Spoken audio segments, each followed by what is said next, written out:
Hai bro, apa yang lorat sangat dengan vaksinasi ni bro?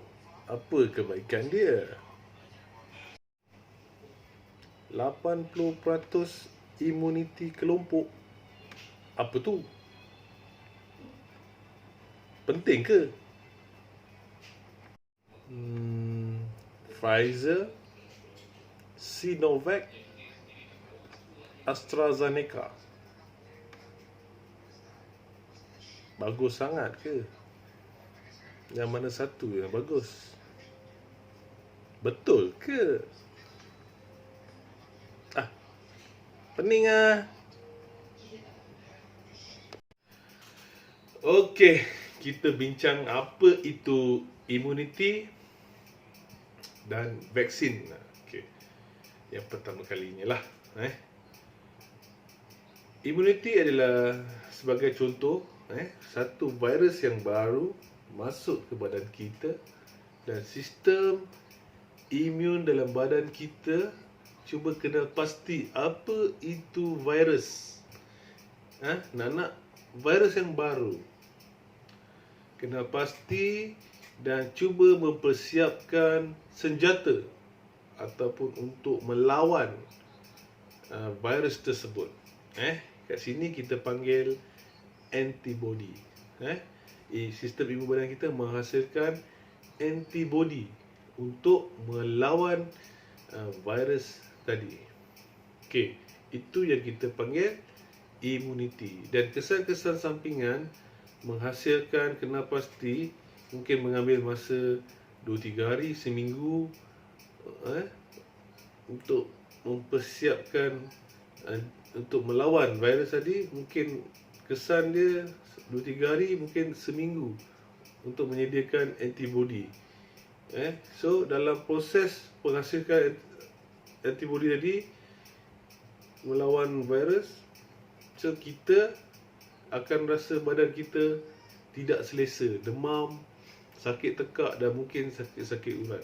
Okey, itu efek kita lah. Apa pula vaksin? Vaksin adalah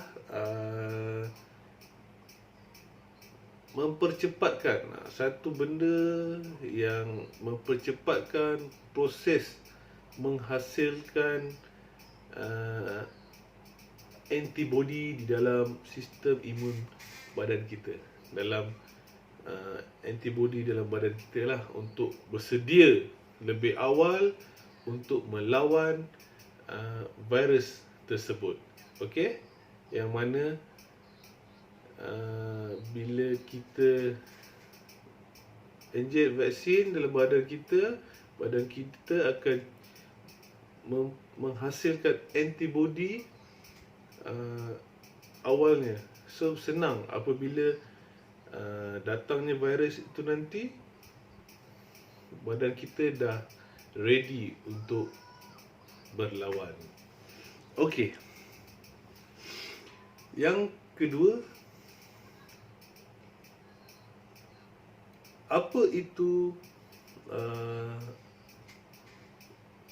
vaksin yang masuk ke dalam negara kita? So setakat ni ada 3, iaitu pertama Pfizer, Amerika, Jerman, teknologi Amerika dan Jerman. Kedua Sinovac, dan yang ketiga adalah AstraZeneca daripada England, UK. AstraZeneca, yang Sinovac daripada China. Okay, so ramai orang membandingkan ketiga-tiga vaksin yang masuk ke keberkesanannya sahaja ataupun side effect. Tapi sebenarnya kita kena menilai lebih daripada itu. Lebih antaranya cara penyimpanannya, macam mana kita nak menghantar transportation, nak distribute, nak menghantar ke kawasan pendalaman, dan tengok juga bagaimana ia sesuai untuk masyarakat atau population sesuatu kawasan tersebut. So, ramai orang hanya melihat keberkesanannya, tidak melihat pada data-data yang lain. So, kita nak bawa yang pertama. Sebelum tu kita nak tahu kenapa negara kita tidak khususkan satu saja vaksin. Contoh Pfizer saja. Mungkin sebab keberkesanannya tinggi, 95% tinggi. So kalau satu saja yang dibekalkan di Malaysia, mungkin akan menyebabkan keseluruhan Malaysia ni lambat. Mungkin mengambil masa yang lama. Mungkin 5 hingga 10 tahun pun tidak dapat cover apa itu target kita immunity kelompok 80% daripada population Malaysia. So kerajaan telah mengambil tindakan spreadkan kepada beberapa jenama iaitu Sinovac dan AstraZeneca, dan mungkin lepas ni ada lagi yang baru akan masuk. So Pfizer, kenapa orang minat sangat dengan Pfizer ni? Sebab keberkesanannya untuk melawan virus COVID-19 ini adalah pada tahap yang maksimum 95%. 95%. Tapi masalahnya adalah tahap penyimpanannya. Penyimpanannya adalah pada suhu negatif 70 darjah Celsius. Iaitu sangat-sangat sejuk, susah. Susah untuk simpan, untuk diagihkan ke kawasan-kawasan yang jauh, terutama di luar bandar. Pfizer ni pula dia satu teknologi yang baru melalui proses mRNA.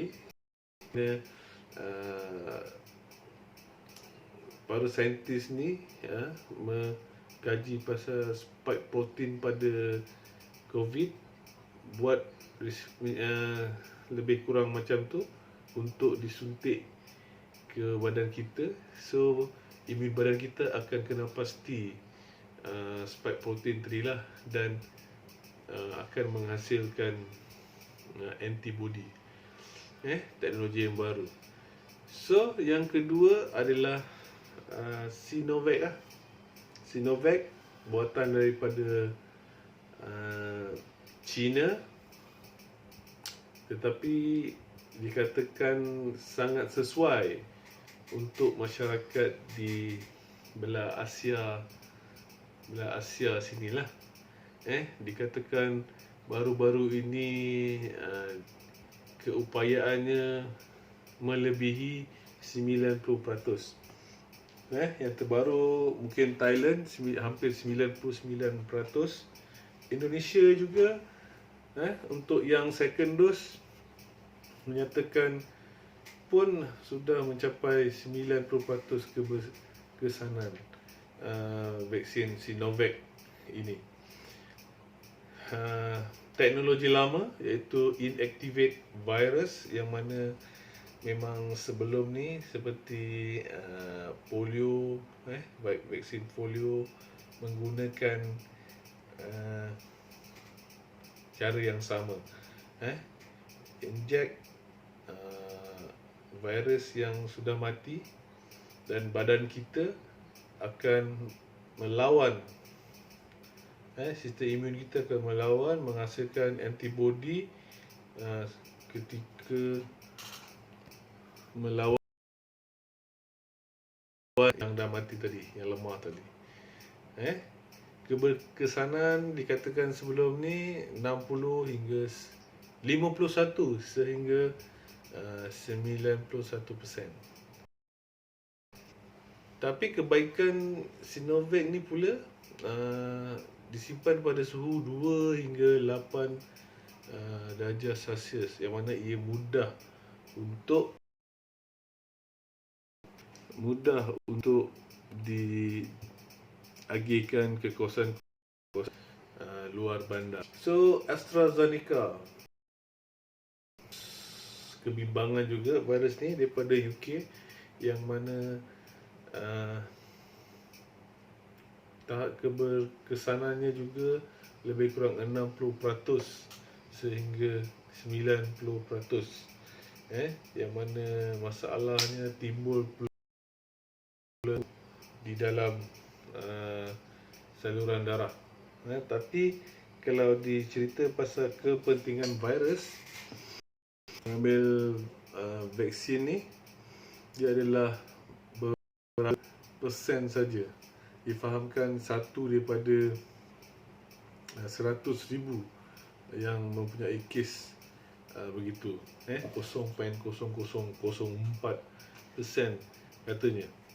So tak heranlah AstraZeneca sebelum ni bila dilancarkan di walk-in 10 minit saja ramai yang beratur sebab mengetahui kepentingan vaksin ini. So apa yang lorat sangat kerajaan suruh kita untuk vaksin ni? Ia adalah mudah untuk menghasilkan satu imuniti kelompok. Imuniti kelompok yang mana sesebuah population tu, sebuah komuniti, contoh di Malaysia, kita perlu mencapai 80% imuniti kelompok, yang mana second dose 80%. So virus ini tidak mudah bertapak lagi, tidak mudah untuk berkembang. Akan yalah, dalam 80% ada shield dalam badan, so virus akan drop, tidak akan tersebar lagi lah. So itulah harapan kita, yang mana pergilah ambil vaksin, bukan untuk diri kita, untuk orang lain juga. Sama-sama kita jayakan program vaksinasi negara.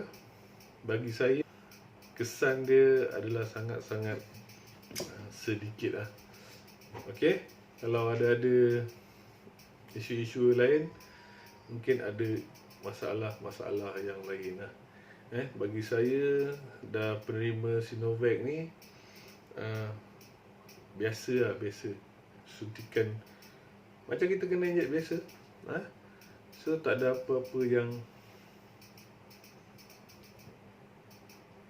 nak ditakutkan lah. Okey, sekian, terima kasih.